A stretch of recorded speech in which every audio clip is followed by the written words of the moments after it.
Nyabo. Kawenonye TV yaffe wuyo mbadde nyoya ne Museveni wuyo. Taliwo. Mupozi nze. Ogya kunsibulula. Wala kubuza ku ggwanga. Mugambire ki? Government ekuyamba eki? Ayo bingi tuizo utasobola. Ampadde dakiika 2. Kale.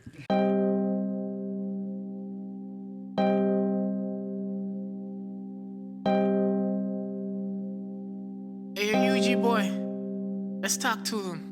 Let's talk chicka. Let's talk to them. Let's talk to let's talk to them. Let's talk chicka. Let's talk to them.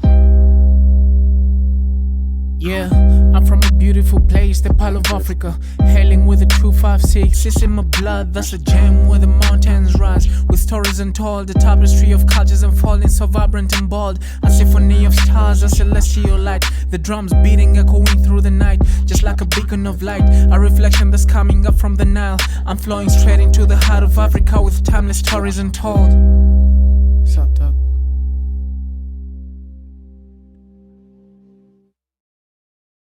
Welcome once again to the Ugandan Boy Talk Show podcast. This is the first episode I'm recording in 2024.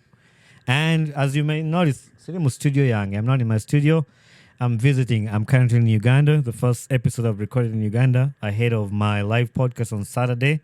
Probably by the time you watch this, the event will have been done. But I'm happy to be here at Dansoft Gamers with my cousin Dan. Should I even say your last name? I don't know. I don't mind. Okay. I'm here with my cousin, Daniel Baguma. Muma Manyinga, Dansoft Gamers. How are you doing, Dan? Well, I am doing great. Yeah. I'm glad to be. Thanks for hosting us. Thanks for having us in your studio. Kanungena Kaisao, before we go into the episode, if you ever want to do this podcast, I've had a lot of people reach out to me of like, man, I like your studio. How can I do it? But I live in the US and you can't come record a podcast in my studio in the US. But in Kampala, in Uganda, you can get a cool place like this. You'll talk to him about his rates. I'm sure he will love to work with you because these are the people that are supporting content creators in Uganda. So podcast, you get in touch with him. And I've mentioned Dansoft Gamers. Dansoft Gamers, Kati. What is Dansoft Gamers?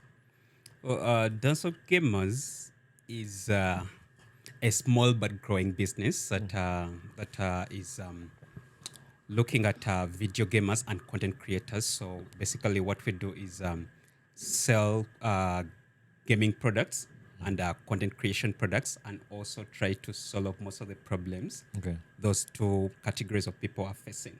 Okay. In a nutshell. Okay. Yeah, and if I think you remember when you started Dansoft Gamers, I think I was graduating senior 6 and I worked with you back in Majestic Plaza. A few weeks before I fired you. Such an hangover. But yeah, I worked with him on Majestic Plaza and I remember the journey. It's been great to see the progression and determination of the work, to see what you're doing here and like down there right now, where you can get, by the way, I talked about podcast studios, but also if you're a gamer, you can hear Dansoft Gamers, anything gaming, bulichimu, owachi, owega kuzanyira game kumaz. You can contact him. But anything about gaming, you can get in touch with him. Like I mentioned, I worked with you when I finished senior 6. I seen where you came from, where you are now. How has been the journey from where you are at the beginning up to here? I know a lot of people will see you today, say, hey, guy, are you successful? But they won't know what you've done to get to where you are. How has been the journey from that time to now? Well, I can't say it has been very easy, but as we know, life is not easy. But you know that when we were working together, we started from a very tiny place. Before I even started figuring out life. Yeah. Because I just jumped from working at a place where money just comes in. All I have to do is sleep and wait for money in the morning. Yeah. Now I lose the job and the next thing is figure out life. So I can't say it was easy, but it defines who we are right now. The fact that, actually the thing that I do is thank God for everything that I've faced in my past life. Yeah.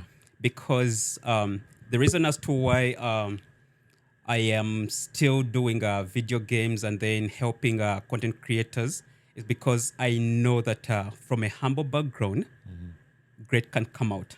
Yeah. But most times we don't get the opportunities to be pulled up.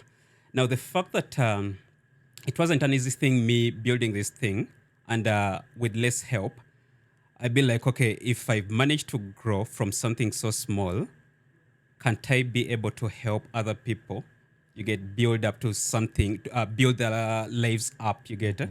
So the biggest thing that I look at is not basically just selling video games or content creator products, but help people create businesses, you get? Yeah. Like even the people I work with, I tell them I don't work with employees. I just give work. Yeah. You get, you're working with me so you can grow and start something of yourself. You get, so the journey, it has been the hard way, but it's paying off because the joy comes from seeing another person not go through what I had to go through. You get, so it gives me a reason as to why I had to go through all the tough times just so I could help somebody else out there not go through the same. That's amazing, because that's the whole reason I started this podcast, because I wanted to share my story and my journey, that somebody out there doesn't have to go through what I went through to get to where I'm at. And that's what I like about bringing these stories to the people, to listen to them. Kubanga, there's a lot of people here. Even when I went to your shop, there were people playing video games, and they might look up to you, they might admire you, but they will not see the hard work, the loss, the breakdowns that you might have along your journey. But when you get a time to talk about these things and they listen to them, they know, hey, Danny Wemulabakati, it wasn't all like just a flat road. There were some ups and downs and just coming up. So I like people to listen to those stories and get inspired. But we've been talking about games actually, and it's funny because we lived together in Bukoto when I used to get holidays. I'm going to run it back all the way back and you introduced me to the first video games I've ever played. I remember you taught me how to play Doom. I don't know if they still even make I think they made a new Doom movie. No, game. Yeah, there is a new Doom, but it's to somebody who has not yet played it, it will be new. Okay. But it's a few years old now because the last part was released in around 14, 15. Okay. So yeah, there's a new part because the parts we played then, I think that was Doom 4, which was really so old with old graphics. Yeah. But new ones have come out. Yes, there is a new Doom. Yeah. Ever since we played Doom, I remember I couldn't play it just by myself. You had to like make the movements and I shoot the gunshot. And I've never been good since that day to just aim. That's why I don't play Call of Duty, because I'll never, like if I'm controlling the thing like this, like my gun will be always going and I can't focus like to aim that. I fail to play that. I play FIFA, but well, that would be a miss for you because Call of Duty is one of the best games in the world. I failed to play that. Nowadays, like I just play car races. You introduced me to Need for Speed too. Yeah, that was good. Back on the computer, because I think the old games we played were all on computer on the desktops. Well, then consoles were so expensive. Yeah. And I remember the first time I've ever come across a console still was when we were in Majestic Plaza and you started selling those games. And that was a journey evolution. At home, I have a PS4 now, but playing is just a hard time. But it's cool to see the growth of video games in Uganda. I'm sure when you started, you were among the first people that introduced that. I think you were talking about one guy opposite your shop who was also doing video games. I don't remember his name. In Majestic Plaza, Alex. Is he still doing that? The story with Alex, starting video games was a long story. I don't think we can go through that because it started way back in Wakiso. Yeah. When I had a PS2 at home and then had internet, and then the Sudanese were passing by and then they realized there's internet. Yeah. So they come and ask, can we use the internet? I'd be like, yeah, you can sit outside as long as you don't come in. So they did it one day. Next time, there were about 7. Another time, there were so many you get. So I started charging them. So one of them looked through the window and realized that I had a PS2. So they'd be like, can I come in and play? I'd be like, no. So he'd be like, can I pay? Like we pay for the internet. I'd be like, okay, if you're paying, you get it. So he comes in. All of the rest wanted to play. So I realized, okay, this is a business now. Yeah. Okay, that's when I get the idea of getting to the other shop that was down, that I asked for my uncle. And then after, now coming into the actual video games business was through a guy that I met at school. So I walk into school the first day and I'm carrying a huge bag, having hard disks. So this guy is like, you do computers? I'd be like, yeah, but I want to go home. Yeah. He insists on me, and then he asks if he can push me to the taxi, you get it? So he becomes my friend, and he loved video games. Yeah. So sometimes we could go to his hostel and play a few old games. So I realized now, back home, I've realized that it's a business. Yeah. So I'd be like, okay, I need to start up something, make it official.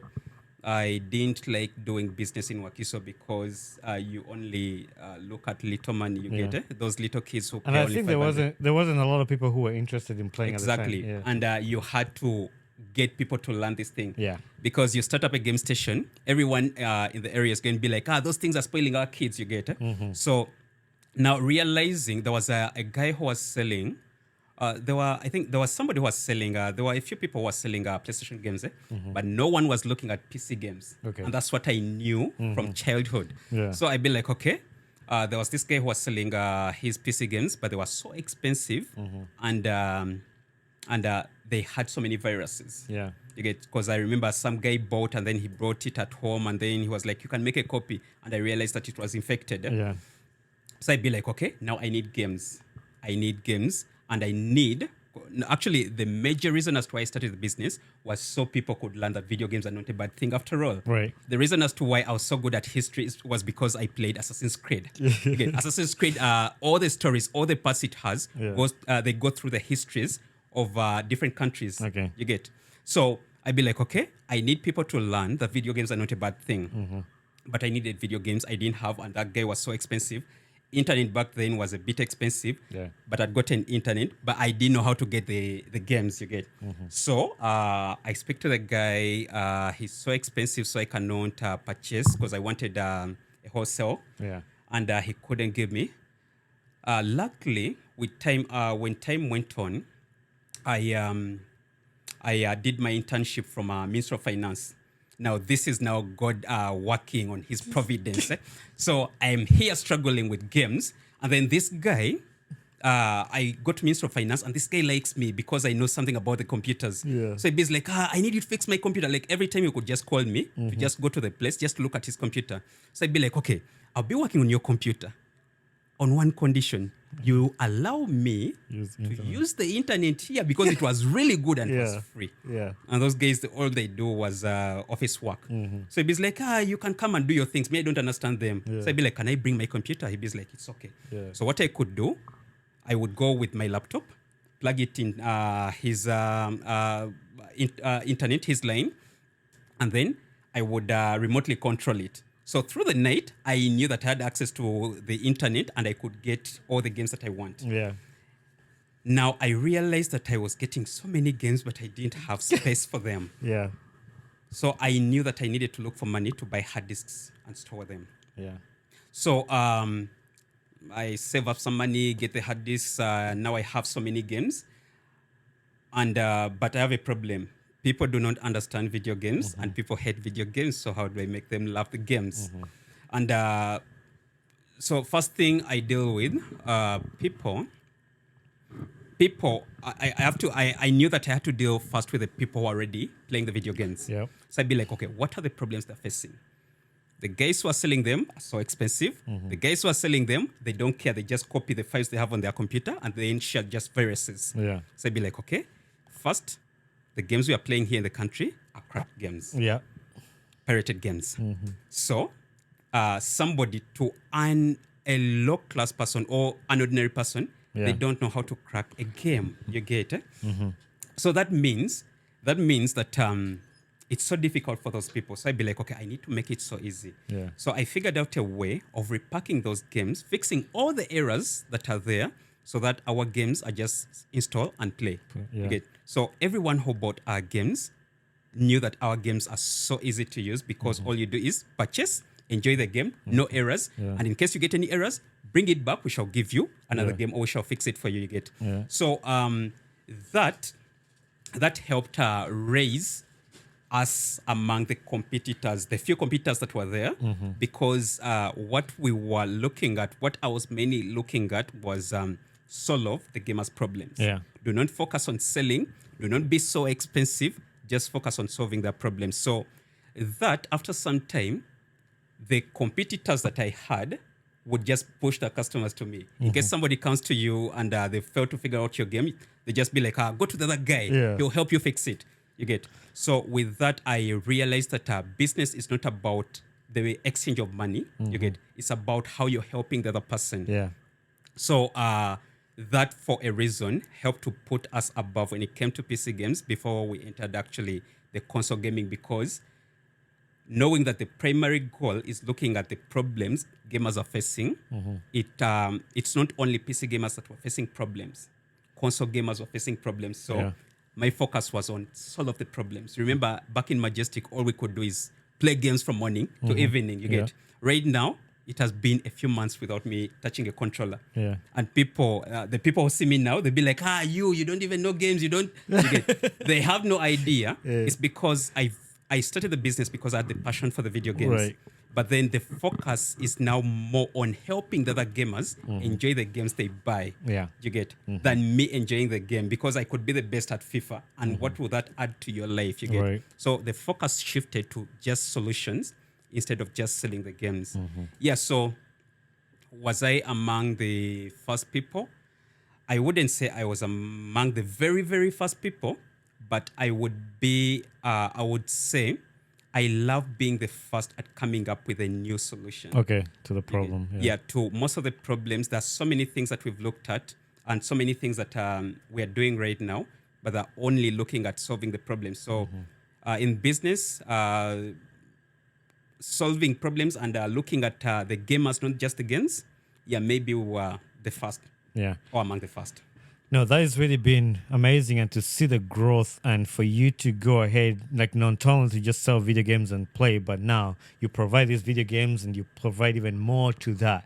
And I know you've started with this, the content creation thing. You've went ahead to explain how to use things like you mentioned earlier that people would want to play, but they don't know how. Like, you lose a lot of customers because they don't know what that is. And all that person needs is just explain to him, this is how it works and this is how it will help you, and then you gain customers. So you've added that to your business, which I think is pretty cool, that you make those short videos. Like, even when you're selling a security camera, like, you can explain to somebody, which I think a lot of people in Uganda would love. You've seen the videos? Yeah, I've seen them. That's why I say that. Hey, tuayo. I see the videos, and I think I appreciate that. And for anybody who has not seen those videos, you can go to their website, and I think on all social media platforms they have them on there. But it was pretty cool listening to your story of that, like your journey into video games. But you mentioned something about internet.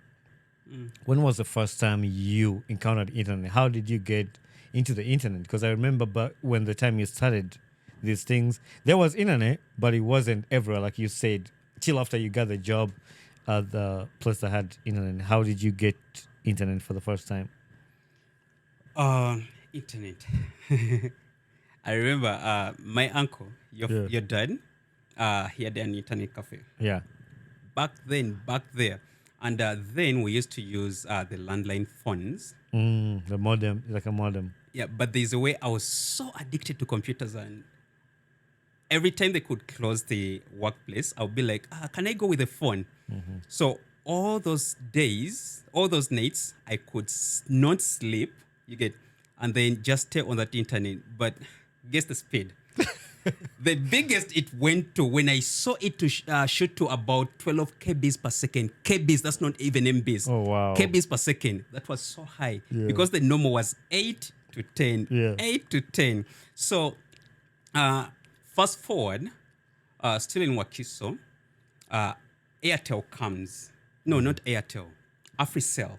It comes, and they were selling these modems, and they were selling the modems with the 1 GB. I remember I rushed so fast because I badly needed internet, and I was so tired of carrying the other phone that was so huge with so many wires. And then I went and purchased my first modem. USB modem, and it had 1 GB data. Yeah. So I go home excited, and the speeds were really good. Okay, not so good because it wasn't even reaching an MB. But it was better than the Yeah, phone. but far better than that Yeah. because it was around 200 kbs, and that was really so good because I could stream a video without it buffering. So I used the internet. 2 days I call them, I be like, I need a recharge for my bundle. So these guys call me, they be like, what did you use the internet for? I'd be like, it was 1 GB. Be like, 1 GB is supposed to take you for a whole month. I'd be like, but I used it in 1 day. Yeah. So these guys be like, you should come to the office. So they considered me, they put me under the heavy downloaders.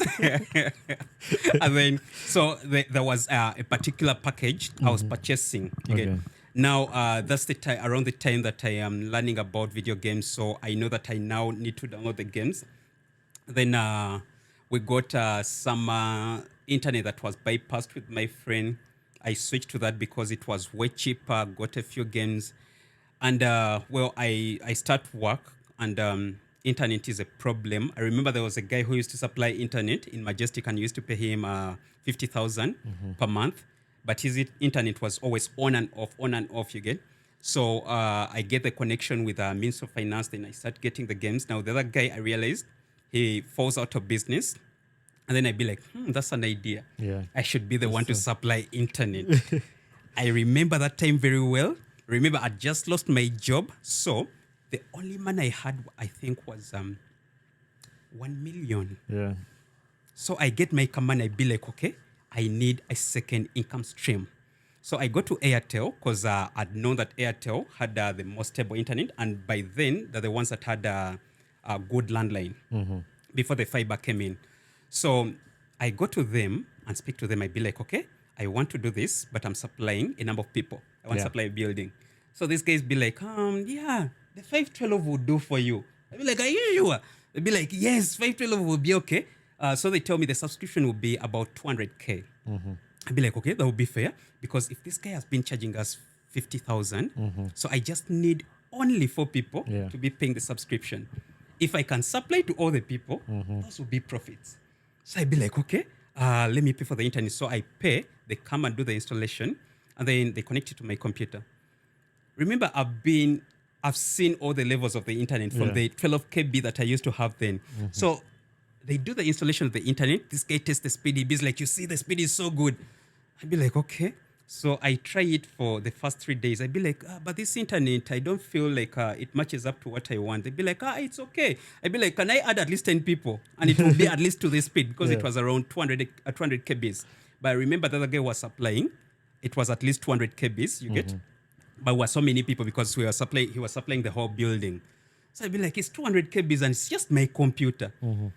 So I go ahead and talk to these people, run my lines to their shops. And then I go, I don't remember, was it Dansoft and then some other guy?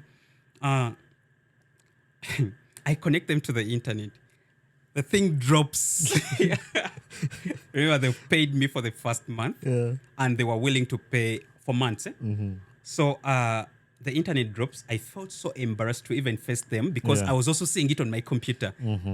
And I just told them, you know what, I'm just going to do a refund.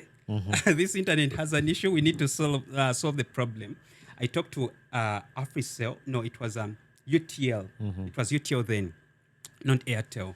I talked to them and they could not fix the issue. The only thing they told me, I need to go for the dedicated lines. Those things were expensive then. Each month I was supposed to pay 3 million. Wow. I'd be like, even though I count these people, they're going to give me that money. Until it's then that I figured out that the other guy had a way he was getting his internet at cheaper costs. And me, because I'd not done the market research, any kind of research, I just fell into the business. And that was my first loss. Okay, now, being independent, like not under a parent or anyone, I make my first loss. And I'm just starting. This business is struggling. And I made that big loss. So with internet, that's my journey up to that point because it has gone far up to where I am. But The one question I was going to ask you, though, like if you think about it like that, so if you go to UTL, you tell them, hey, I'm going to supply internet. Don't you think, like I think that today they will be against it because UTL would want to make that money off those people you're selling internet. So like they will sell it to you, but they wouldn't let you supply it to other people because they want to make them their customer. Well, back then, very few people would go in for the wired internet. Okay. You get, because these telecom companies had come in, and there was the wireless you could use easily on your phone, or even the modems. You get. Yeah. So I realized that they were supplying the internet to big companies. Okay. You get. That's why I actually went for them, but they had the different packages. You get. Now the lady that I spoke to only spoke about the packages she thought I could afford. Yeah. She was right for some reason. Yeah. So okay, she mentioned the other bundles, but I was like, can this one work? She's like, if there are about 10 people, it should work. Yeah. So me, I'm calculating and I'm saying when I can break even. So I'd be like, okay, if 10 people, it can work, and I'm only paying 200K. Yeah. The first payment was about 500, between 500 to 800. Yeah. Doing the installation and stuff. Because for that kind of internet, they had to run a wire from their servers to where I need it. You get it? So them looking at other people, supplying other people, no, I don't think it's what they were looking at, because for them, I think UTL is the major supplier of internet here. Okay. Are they still doing? They're closed. Are they?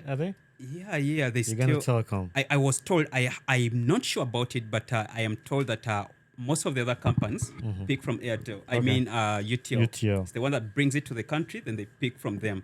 So I was like, okay, if they are the big guys, then I should just go to them straight. Yeah. You get. Now for them, I think they've dedicated to just supplying to the people who need bigger capacities. You get.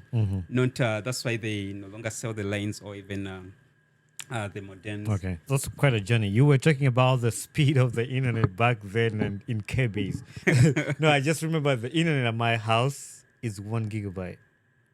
Like, you know how you talk about the speed in like I have a 1 gig in my house because everything I use in the house is internet. My YouTube, my podcast, my video editing, my streaming, everything. And I don't even play games, but I paid for 1 gig and I think I pay about $100 a month for it. But it's crazy to think about it now. I was telling Abel that when I flew in, my phone plan in the US, you can use it in Uganda, but I think their speed is also like in something MBs. Like right now, I think. Well, here in the country, if you have anywhere between 5 MBs to 10 MBs, you have the best internet. That's the 5G we have. So and my phone is like 5G in the US, so I'm used to fast internet. And I was in the car with him. I told him, dude, I can't do this internet. So they have a plan. They can give you that for free, but they have another plan. You have to pay $50 to get a fast internet. So I was like, dude, I'm going to have to pay $50. I can't stand slow internet. So I don't know how we did it back then with the slow internet, but like today it's crazy to see how the generation has changed. Like even if it's just buffers 3 times, that's slow. Yeah, like I can't do that. So anyway, that's about the internet. So how are you doing it now? Are you still doing the same system you used back then to get the movies that you're selling now? How has things changed now that you are doing to provide these games to the people? And what have you changed from since? I mean, you've changed a lot, but like how is it now easier for you to provide these games to the people? Well, as the internet improves and the access to the internet gets to everyone, people realize and can learn how to get the games themselves. You get, if they because you can easily be like, okay, if he purchases or if he downloads the games, then can't I just keep him and get the games? Yeah. That's why I keep mentioning. If the business was started off selling games, I would be out of business. People always ask me, how have you managed to stay in the business for this long? Yeah. And some people start a few months, they're down. It's because the focus was not on selling the games. It was on solving the problems the gamers face. Yeah. So right now, it never matters whether you have a game or you get it from somewhere else. You need somebody to help you fix it in case it has an issue. When it comes to the internet, so many companies have come in. And right now, at least we have a fiber internet. Okay. and yeah, it's between the 5 and 10 MBs that which might seem so small for you. Yeah. For us, yeah. So now, at least we don't have to struggle so much with the internet because there's so many companies now competing, and their subscription plans are not that hard for us. Because I think the minimum you could do is about 120, 130. That's about $29 to $30 a month, which is fair enough, given how much we used to spend back then. A GB, these guys might not know now. A GB used to be sold 50,000. Now imagine I used to use the 1 GB in a night, and I had to make sure that I get the 50,000 that I will use the next day. Wow. 1 GB. Wow. You get. Right now, I don't know. Is it 2 GB is about 5K now? That's 10%. That's a tithe of what we used to pay back then. But business is still moving fine. Because one thing that I've loved about things that to do with technology, the more as other businesses get out of business because of technological advancements, businesses that are dealing with technological stuff, they just keep growing with the business. Yeah. So back then we were looking at the PS2s. Right now we are looking at the PS5s. You get. So for somebody who maybe was doing an online marketing, right now it becomes a problem because now it's content creation that is selling. You get. Yeah. So as some businesses are affected by the technological advancements, businesses that are to do with tech are still okay, maybe for now. Yeah. There are a lot of challenges. The main challenge being video games. Now, this is something every youth loves. So when you finish your high school and your parent talks about starting a business, the first thing you're going to look at, I want what he has, you get. Yeah. And that's something that we face. It's a good thing because I always help people start up the businesses.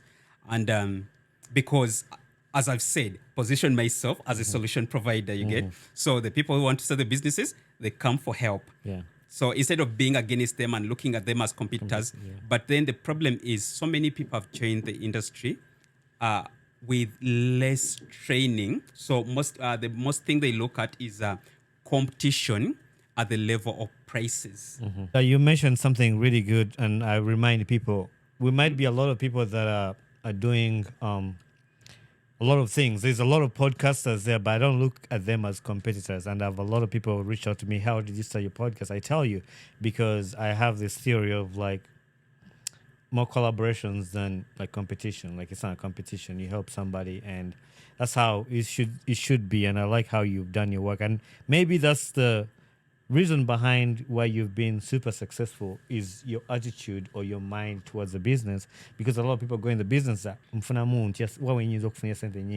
and if they don't get to that business, but the mentality you have in your head will either raise you or fail you. And I think for me, from listening to what you just said, I think that answers my question of how you've been able to stay in business because of the mentality you have towards the business, which not a lot of people have. Anyway, we've been here for a so long time, but I want to end with some few questions for you that maybe people out there would like to hear from you. What is your favorite console? Play anything, whether PC or anything, any console, any video game. What's your favorite? You can pick one. Just one? Yeah.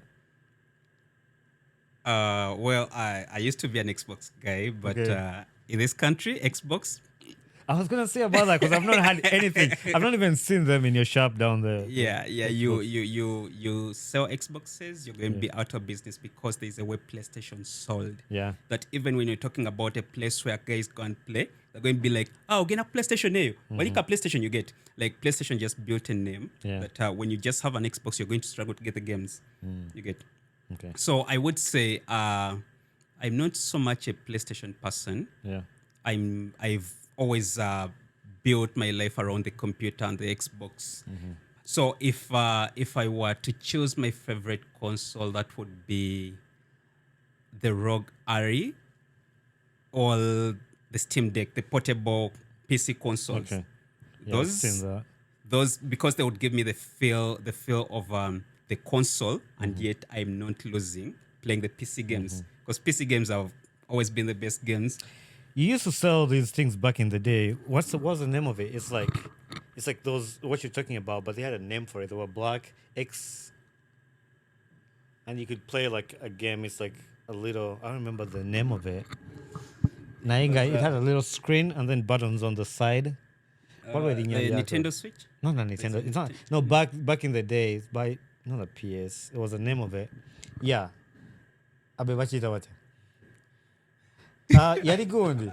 Kuliko ka screen. It's like a Nintendo Switch. Yeah. Kuliko ka screen makati. There's a screen in the middle, but there was buttons on the side.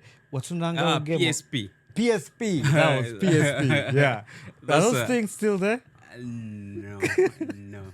Yeah, The it was PSP, I think PSP. Sony stopped releasing the PSP in around 2014, like officially stopping the games for the PSP. Then they went in for the PS Vita, which was an advanced version of that with a wider screen and also touch. But that didn't work out. I think that's one of their worst projects. They stopped releasing their games, I think, immediately after, by I think 2016. Okay. Now they've just come up with a new one. That's the PlayStation Portal.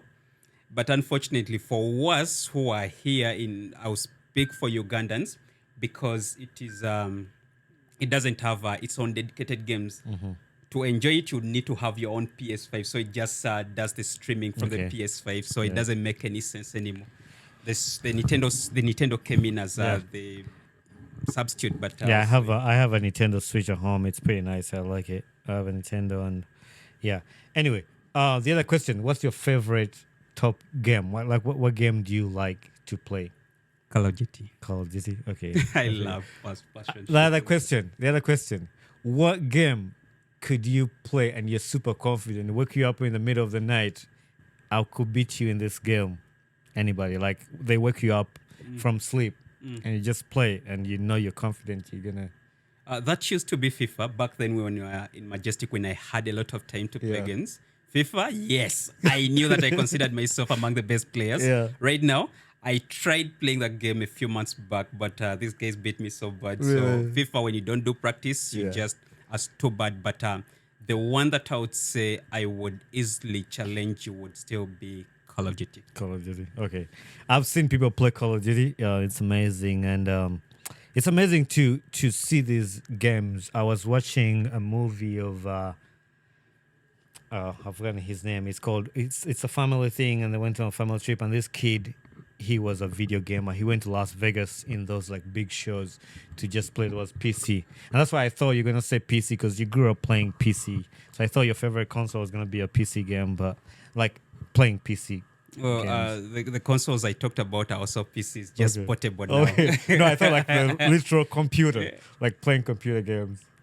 Yeah, it could be the computer, but then I have a gaming computer. It's what I use for my work. Okay. It's just that because I dedicate most of the time looking at solutions. You find a game, find all the possible problems it has, fix them before somebody talks about it, or know all the issues it has. That way, when somebody comes, you already know about it. Yeah. But so I always do not put any games on my computer because it will be a distraction. Okay. That's why I would prefer that handheld.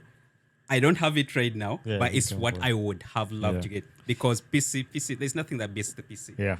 No, that's amazing. Anyway, we have come to the close of this podcast with Dansoft Nainjaga. I want to remind you about the things I said at the first. Like, we are now recording. This podcast has been recorded in Dansoft studio. He has a podcast studio, and it will be open. We will communicate. But if you have a podcast in Uganda, people from Uganda have been reaching out to me. I want to do a podcast. I don't know what to do. I don't have equipment. And people have been sending me, hey, can you buy me a mic from America? But I want to tell you, you can get these mics right here in Kampala. Dinyakabodo, Jekwa Ivory Plaza, Buze Dansoft. And then they'll get you these equipments. Like, you don't really have to struggle. Ate to me America. Ate sinayo muntwaja jamwezi guja. You can just get these. Just walk through there. You get all the equipments, and then you can do a podcast. So, and this is here. And Toina kubona na microphone abichi. And those people who love video games, It's the same place. You come here, talk to him about it. And I'm sure if you have interest, he had talked about how he's helping other people grow businesses.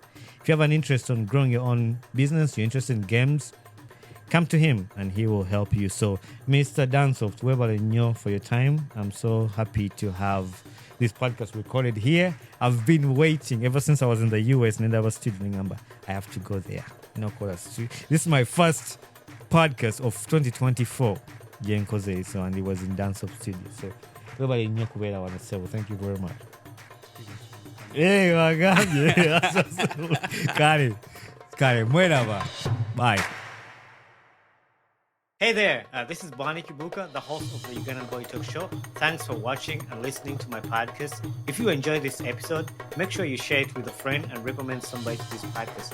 Don't forget to leave a feedback on this podcast because that's how we grow. And also don't forget to share, like, subscribe, and comment. Join us on our social media platforms on Instagram, Twitter, Facebook, and YouTube. So we'd love to hear from you. Thank you very much and be blessed.